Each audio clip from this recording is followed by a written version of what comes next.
জনগণ চিনবে, ও লিটারালি দেশটাকে ডিস্ট্রয় করে ফেলেছে। জনগণ চিনবে, ওর বাবা আর মেয়ে তো শিকড়টা মানে অনেক বছর মানে জোর জবরদস্তি করে এত বছর থেকে। আচ্ছা, ফাইনালি খালাম্মা, আপনি কি ভোট দেবেন আগামী নির্বাচনে? জি, আমি এই যে এনআইডি আমার ভোটার আছে, হয়েছেন? এই দুজনের ভোটার নাই হয়েছেন? বেচারা দেশে। জি, আমি আমার এক মামাতো ভাইকে বললাম, এই যে গত 5 তারিখে ওয়াজ দ্য লাস্ট ডেডলাইন।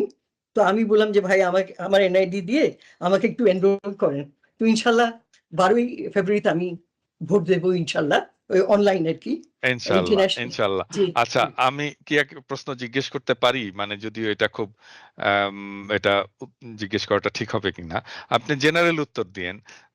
আমরা তো দেখতে পাচ্ছি যে দুইটা প্রধান প্রতিদ্বন্দ্বী দল, একটা হচ্ছে একদিকে এনসিপি ছাত্ররা, তার সাথে জামাত এবি পার্টি মিলে একটা জোট হয়েছে যাকে বলা হচ্ছে যে ডেমোক্রেটিক আগ্রাসন বিরোধী ফ্রন্ট, আর একদিকে বিএনপি এবং তার সাথে সমমনা দলগুলো। আমি কি জিজ্ঞেস করতে পারি, আপনি যদি ভোট দেন কাদেরকে ভোট দেবেন? আপনি জিজ্ঞেস করছেন, আমি I was ready to answer before. ভালো হয়েছে আপনি, আমি দিলে, আমি আগেও ভোট দিতে পেরেছি, চান্স পেয়েছিলাম। আমি জামাতে ইসলামকে দিয়েছিলাম, আর এখন আমি ভোট দিলে জামাতে ইসলামের যেসব মানে জোট আছে। বললাম, হ্যাঁ, যে যাদেরকে মানে ফাঁসি দেওয়া হয়েছে, ওদের জামাতে ইসলামের যে আপনার আমির ছিলেন, ইয়ে আপনার নিজামী সাহেব, ওনার মতিউর ছেলে রহমান। ব্যারিস্টার, জি ব্যারিস্টার নাজিব, এদেরকে ছোট ছোট দেখেছি। ওর মা আমাদের কোরআন ক্লাস করতেন। তো আমি দিলে এদেরকে দেবো। কেন বলতে পারবা? কেন কেন কেন ভোট দেবো? কেন ভোট দেবেন? দেবো আমি আপনাকে বলি।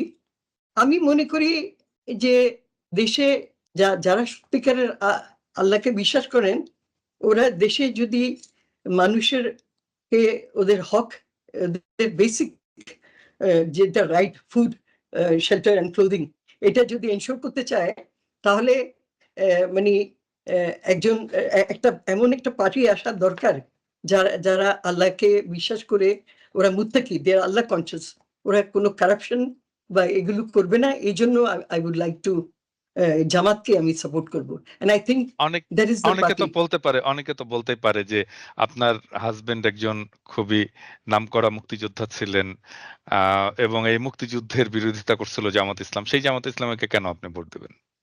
আমি আপনাকে বলবো, মুক্তিযুদ্ধের বিরোধিতা তো you know better the history. এদেরকে তো রাজাকার টার্ম দিয়ে, হ্যাঁ, ওদের মেলাইন করে ওদেরকে তো এগুলো করেছে। But they didn't want Pakistan to be divided, because ওরা ইউনো ওরা as a Muslim, it was a, আমরা একটা we were strong, unitedly we were strong as Pakistan. সেটার জন্য ওনাকে, গোলাম আজম চাচাকে রাজাকার বলে। তো এখনো জামাত চায় যে, আমি জাস্ট আপনাকে যতটুকু আমার নলেজ আছে, আমি অনেক সময় I can catch up with or I am not updated with news. আমি যতটুকু চাই যে জামাত চাচ্ছে এই যে কয়েকটা দেশ, আমি ওদের নাম নেব না, ওরা ওরা আমাদের আমাদের পলিসিস ডিকটেট করতে চায় ওরা। তো জামাত মনে করে যে ইটস এ সভরিন নেশন, আমরা আমাদের দেশ আমরা চেষ্টা করব, আল্লাহ পছন্দ করেন, রাজি হন ওইভাবে চালাতে।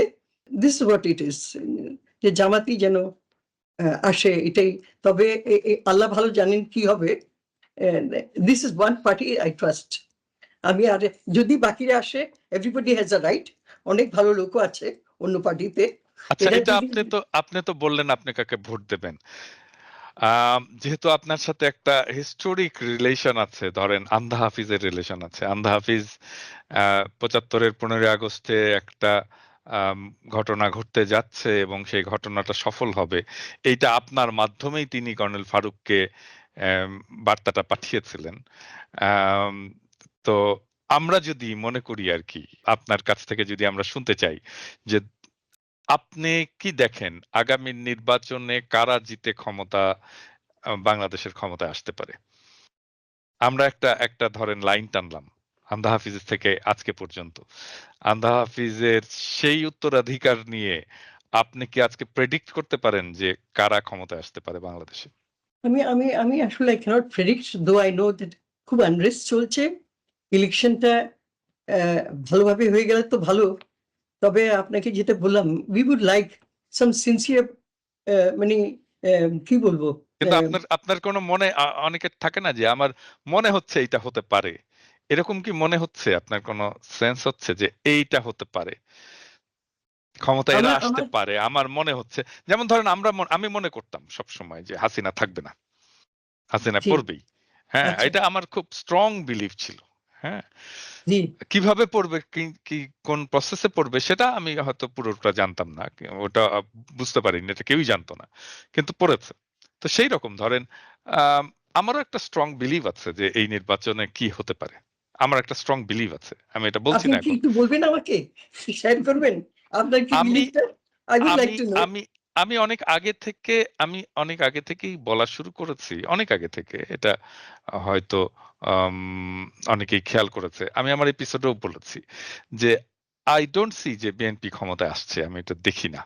হ্যাঁ, এবং আমার এখন আমি অনেকটাই নিশ্চিত যে সম্ভবত বিএনপি আগামীর ক্ষমতা, অনেকে মনে করতে পারে কিন্তু আগামীর ক্ষমতায় বিএনপি যদি ভোট ফেয়ার হয় তাহলে কোনো চান্স নাই বিএনপির ক্ষমতায় আসার, এটা আমার ধারণা। এটা আমার ব্যাপারটা হলো যে maybe represents a sentiment of Dhaka Bangladesh is that মানে মানুষ চায় না, and আপনি যদি দেখছেন হাদির ইন্তেকালের ব্যাপারেও হুম, যে মানুষ চায় না এই করাপশনটা রিপিট হোক। that repeat হোক, whatever the party is, whether it's BNP or Awami League, and বাংলাদেশের মানে citizens they exploit them for their own purposes. That nobody wants this, and I think the common people are going to vote with that. The দেশ আমারও মনে হয় যে মানে তরুণ সম্প্রদায় তো অবশ্যই বিএনপির সাথে নাই, এটা তো আমরা দেখতেই পাচ্ছি নির্বাচনগুলোতে, বিশ্ববিদ্যালয় নির্বাচনগুলোতে।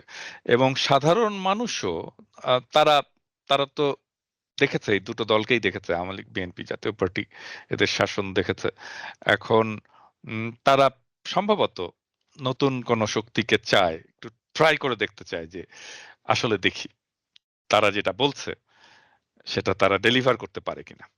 আর তার জি, পাশাপাশি ছাত্ররা যেহেতু আছে, ছাত্রদের দল যেহেতু আছে, তাদের প্রতি এক ধরনের সহানুভূতি, এক ধরনের ভালোবাসা এটাও আছে। হ্যাঁ, সেই জন্যই আমার মনে হয় যে এই জোটটাই আগামী নির্বাচনে বেশ ভালো ফল করবে এবং সংখ্যাগরিষ্ঠ ইনশাআল্লাহ। আসন আর পাবে। আপনারা দেখেন আমাদের দেশবাসী এখন ওদেরকে আর ইয়ে করা যাবে না, ওরা জেগে উঠেছে, বুঝেছেন? ওরা মানে ওদেরকে তুমি বছরের পর বছর ওদেরকে ভোট দিতে, you will allow them not to vote, which happened with the students. ওরা বলছে আমরা গত 15 বছর আমরা ভোট দিতে পারিনি, আমরা citizens, what right do we have? Is this a free nation? What is happening? তো দেশ আর দশের খিদমত করবে, আমাদের দেশটাকে উন্নত করবে। উই উড লাইক, মিলেমিশে করো তোমরা, তোমাদের দেশটাকে গড়ো তোমরা, দ্যাট ইজ হোয়াট। ওর আব্বা চেয়েছিল যে মানে ও সবসময় এটা মনে করতো, আই আস্ট যে একটু রিমাইন্ড করে দিও যে আমাদের বাংলাদেশ পপুলেশন নিয়ে মানুষের অনেক সময় বলতো যে এত ছোট কান্ট্রি, পুয়ার কান্ট্রি, এত পপুলেটেড। তো ওর আব্বা বরাবরই ভাবতো যে this population is an asset, this man power, আমরা এদেরকে দিয়ে আমরা পুরো দেশটা গড়তে পারবো, আর এটা একদিন সোনার বাংলাদেশ হবে। এটা খুব প্রসপারাস একটা কান্ট্রি অফ বাউন্টি। একসময় মানে ওই সোনার বাংলা তো বলতো, ওইটা ছাড়াও বাংলা একসময় মানে বাঙালিরা বা বাংলা, হ্যাঁ বাংলা দ্য গ্রেটার, এটাও আমাকে সুবে বলেছিল। বাংলা, সুবে বাংলা, জি, সুবে সুবে বাংলা বাংলা, বলতেন, জি জি, সুবে সুবে বাংলা বাংলা, বলতেন। জি জি, ওইটা একটা। আর ও এটাও ভাবতো যে আমরা we will be a greater Bengal. এটা হি ইউজ টু, ওর ফার্স্ট সাইডেডনেস, হ্যাঁ ন্যাশনাল সার্ভিস। তো ও বলতো যে আমি চাই যে আমাদের পুরা বাংলাদেশে ন্যাশনাল সার্ভিস হবে কম্পালসারি, যে 2 years 18 বছর পরে they will serve the country. ওরা যারা নিরক্ষর ওদেরকে লিটারেসি দেবে, ওরাই আমাদের দেশটা গড়বে, দিস ইয়াং জেনারেশন।